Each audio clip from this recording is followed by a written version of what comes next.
Comptia Network plus Exam Questions Preparation Quiz. Question 1. An organization upgrades employee laptops to 802.11x Wi-Fi 6 adapters, which default to the 6 GHz band. The existing wireless network supports 2.4 GHz and 5 GHz bands. Can these upgraded laptops connect to the network without additional hardware? Is it? Option A. No, they require a 6 GHz compatible access point. Option B. Yes, but only on the 2.4 GHz band. Option C. Yes, 802.11x is backward compatible with 2.4 GHz and 5 GHz. Option D. Yes, but only on the 5 GHz band. The correct answer is C. Rationale. Wi-Fi 6 802.11x is backward compatible with previous Wi-Fi standards. A Wi-Fi 6 client radio can connect to an access point operating on the 2.4 GHz or 5 GHz bands, even if the AP doesn't support the 6 GHz band, which is part of Wi-Fi 6E. The client will operate at the capabilities of the older standard on those bands. It does not require a 6 GHz APA to connect. It can use the existing bands. Question 2. A mobile service provider is upgrading its cellular network to support higher speeds and lower latency for IoT devices. Which generation of wireless technology introduced long-term evolution, LTE, as a standard for broadband communication? Is it? Option A, 2G. Option B, 3G. Option C, 4G. Option D, 5G. The correct answer is C. Rationale. LTE long-term evolution is the standard for 4G mobile networks, providing high-speed data and lower latency compared to previous generations. 2G introduced digital voice and SMS. 3G brought mobile data. 5G is the successor, offering even higher speeds and ultra-low latency. Question 3.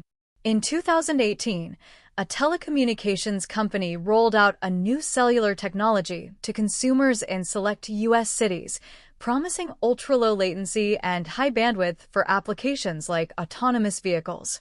What technology was this? Is it? Option A, 4G LTE. Option B, 5G. Option C, 6G. Option D, WiMAX. The correct answer is B. Rationale. 5G networks began commercial deployment in the United States around 2018 to 2019, with early rollouts in select cities. Key promises included ultra-low latency and high bandwidth for advanced applications like autonomous vehicles and IoT. 4G LTE was already widely deployed. 6G is still in research.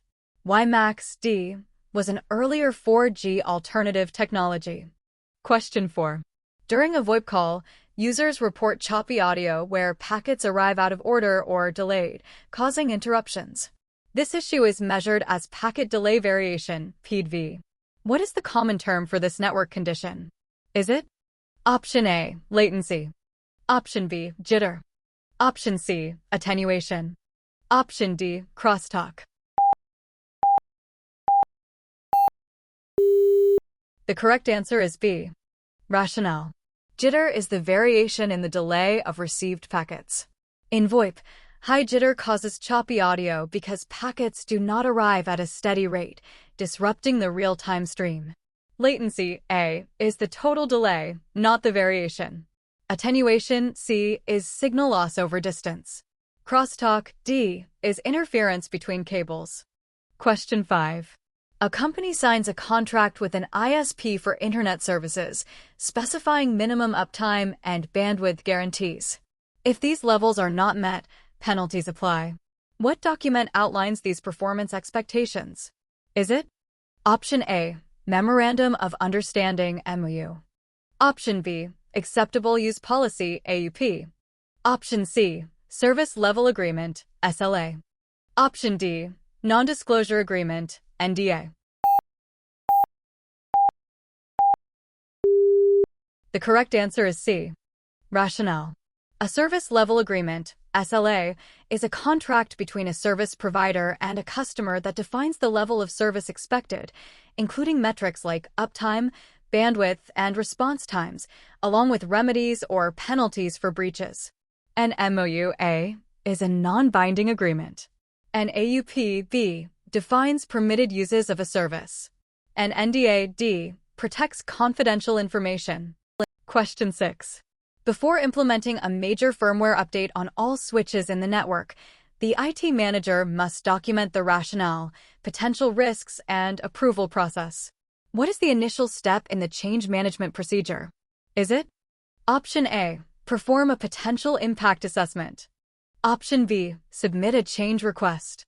Option C. Notify all users of the change. Option D. Update configuration procedures. The correct answer is B. Rationale. The formal change management process typically begins with the submission of a change request that documents the proposed change, its rationale, and required approvals. The impact assessment, A, is a subsequent step after the request is submitted. User notification, C, and updating procedures, D, occur later in the process, often after approval. How many did you score out of 6? Comment your score down below and visit @pokerexams.com for more practice questions. Bye.